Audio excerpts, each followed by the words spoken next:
Baik, selamat pagi. Saya Ardi KC akan mempresentasikan tugas saya tentang mengenai genetika populasi. Yang pertama, sebelum masuk ke dalam genetika populasi, alangkah lebih baiknya kita mengetahui apa itu genetika. Genetika adalah suatu ilmu pengetahuan cabang dari biologi yang mempelajari tentang unsur hereditas dan variasi yang terjadi. Sedangkan populasi adalah suatu kelompok individu sejenis yang hidup pada suatu daerah tertentu. Genetika populasi adalah cabang ilmu genetika yang mempelajari gen-gen dalam populasi dan menguraikan secara matematik akibat dari keturunan pada tingkat populasi. Dari objek bahasnya, genetika populasi dapat dikelompokkan sebagai cabang genetika yang berfokus pada pewarisan genetik. Dalam suatu populasi dikatakan seimbang apabila frekuensi gen dan frekuensi genetika berada dalam keadaan tetap dari setiap generasi. Generasi populasi berusaha menjelaskan implikasi yang terjadi terhadap bahan genetik akibat saling kawin dan terjadi di dalam satu atau lebih populasi. Ilmu ini membicarakan tentang implikasi populasi Mendelian. Apa itu implikasi Mendelian atau populasi Mendelian? Adalah sekelompok individu suatu spesies yang bereproduksi secara seksual, hidup di tempat tertentu pada saat yang sama, dan di antara mereka terjadi perkawinan, sehingga masing-masing akan memberikan kontribusi genetik ke dalam lengkang gen atau gen pool. Nah, gen pool sendiri adalah sekumpulan informasi genetik yang dibawa oleh semua individu di dalam populasi. Herdy Weinberg menyatakan bahwa suatu populasi dikatakan seimbang apabila frekuensi gen dan frekuensi genotip berada dalam keadaan tetap dari setiap generasi. Frekuensi adalah perbandingan banyak individu dalam suatu kelompok terhadap jumlah seluruh individu. Frekuensi genotip ialah proporsi atau persentase genotip tertentu di dalam suatu populasi, atau dapat juga dikatakan proporsi atau persentase individu dalam suatu populasi yang tergolong ke dalam genotip tertentu. Sedangkan frekuensi gen atau frekuensi alel adalah perbandingan suatu alel setiap individu dalam suatu kelas terhadap jumlah seluruh individu. Frekuensi alel sangat penting dalam genetik populasi karena alel dapat mengakibatkan individu memiliki sifat yang bervariasi. Fungsi mempelajari genetika populasi yang pertama untuk mengetahui terjadi perubahan frekuensi gen dalam suatu populasi. Contohnya terlihat pada gambar ini. Terdapat 5 habitat di dalam suatu populasi. Mereka saling kawin sehingga terjadi satu gen pool. Yang kedua, mempelajari pola pewarisan sifat tertentu pada manusia. Untuk mempelajari pola pewarisan sifat tertentu pada manusia jelas tidak mungkin dilakukan percobaan persilangan. Pola pewarisan sifat pada organisme semacam itu harus dianalisis menggunakan data hasil pengamatan langsung pada populasi yang ada. Contohnya di dalam populasi tertentu terdapat 3 macam genotip, yaitu M besar, M besar, M kecil, dan M kecil. Maka proporsi atau persentase 3 genotip tersebut akan menggambarkan susunan genetik populasi tempat mereka berada. Adapun nilai proporsi atau persentase genotip tersebut dikenal dengan istilah frekuensi genotip. Jadi dapat didefinisikan bahwa frekuensi genotip adalah proporsi atau persentase individu di dalam suatu populasi yang tergolong ke dalam genotip tertentu.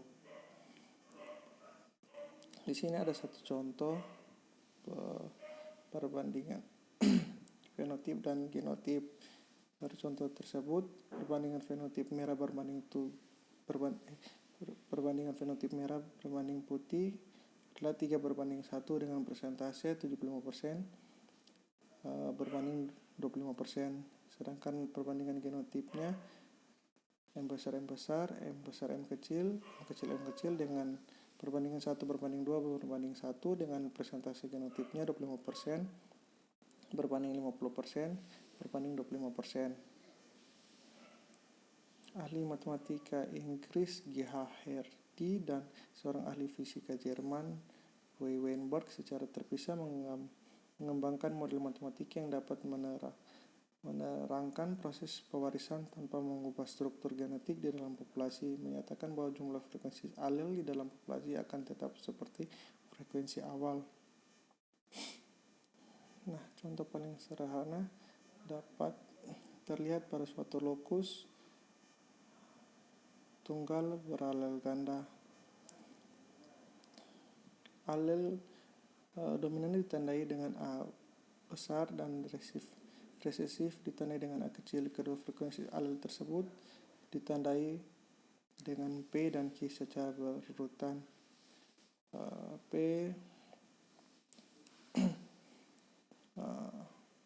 menandai frekuensi keseluruhan dari frekuensi A dan Q sebaliknya. P tambah Q sama dengan 1.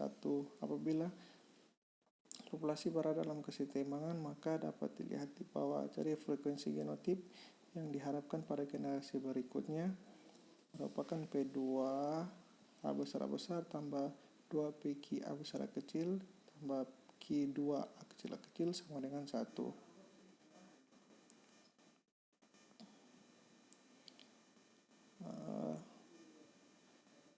Dari asas Hardy Weinberg memiliki syarat-syarat untuk berlakunya asas tersebut. Yang pertama, setiap gen mempunyai viabilitas dan fertilitas yang sama. Yang kedua, perkawinan terjadi secara acak, dan berikut tidak terjadi mutasi gen atau frekuensi terjadi yang mutasi sama besar, tidak terjadinya migrasi, dan jumlah individu dari suatu populasi selalu besar.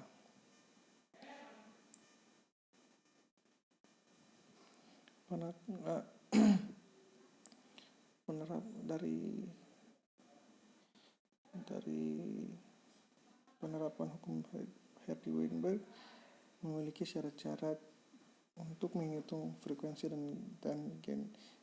gen dan genotip. Syarat yang pertama harus diketahui sifat gen pembawa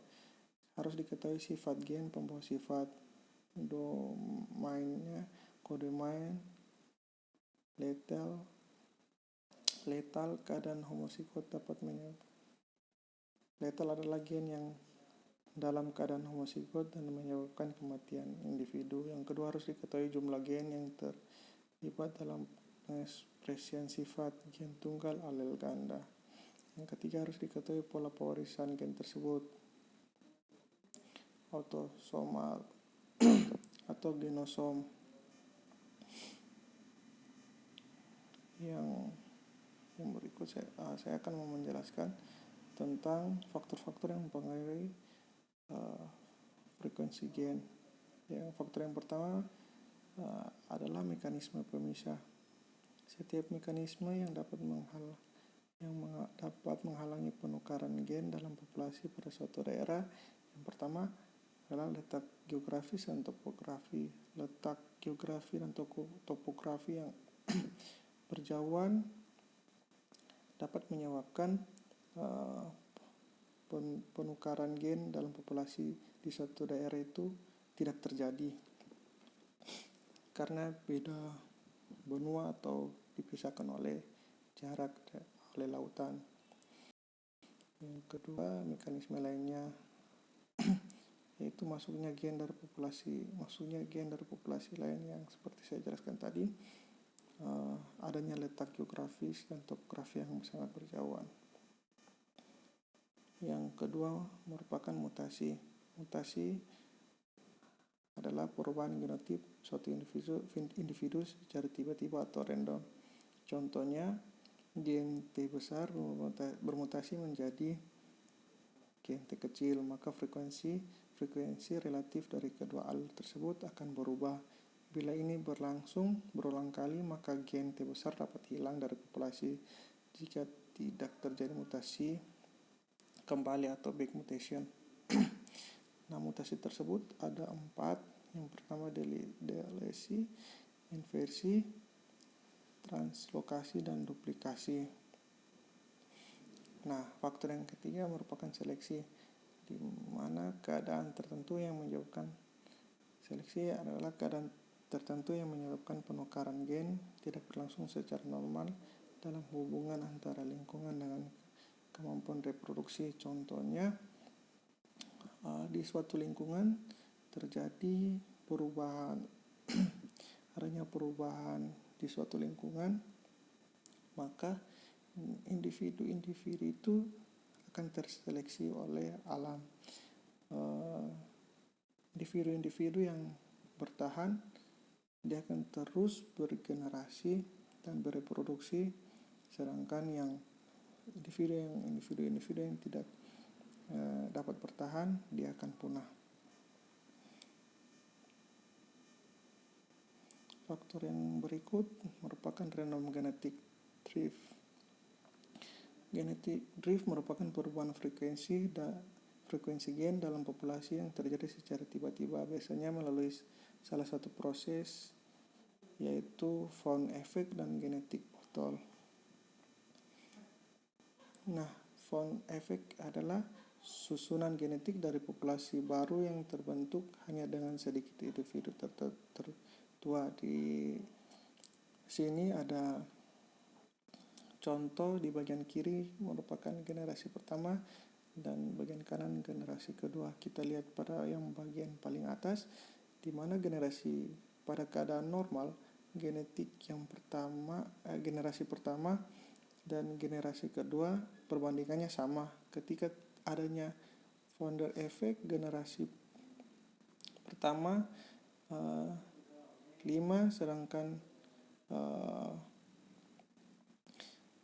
generasi kedua sudah terjadi perubahan. Ini disebabkan adanya susunan genetik dari populasi baru yang terbentuk hanya dengan sedikit individu tertua.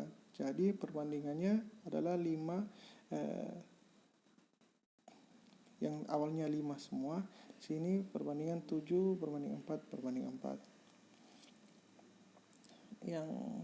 Yang berikut adalah genetic bottle.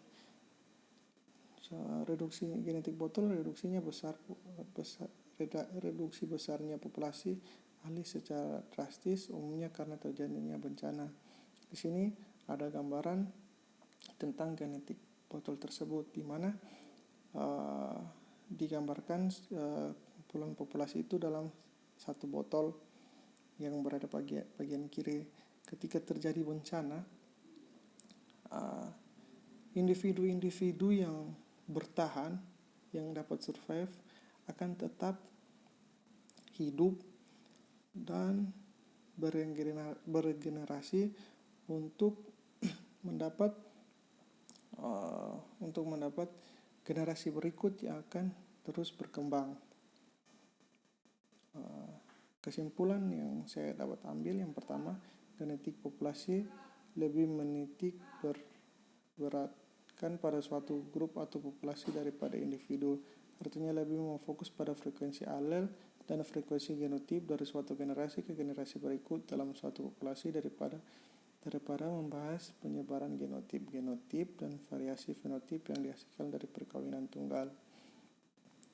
Dan yang kedua, hukum Hardy-Weinberg menyatakan bahwa frekuensi alel dan frekuensi genotip dalam suatu populasi akan tetap konstan, yakni berada dalam kesetimbangan dari suatu generasi ke generasi lainnya, kecuali apabila terdapat pengaruh-pengaruh tertentu yang mengganggu kesetimbangan tersebut. Pengaruh-pengaruh tersebut meliputi mekanisme pemisah, mutasi, seleksi, dan genetic drift. Sekian presentasi dari saya, kurang dan lebihnya mohon maaf. Terima kasih.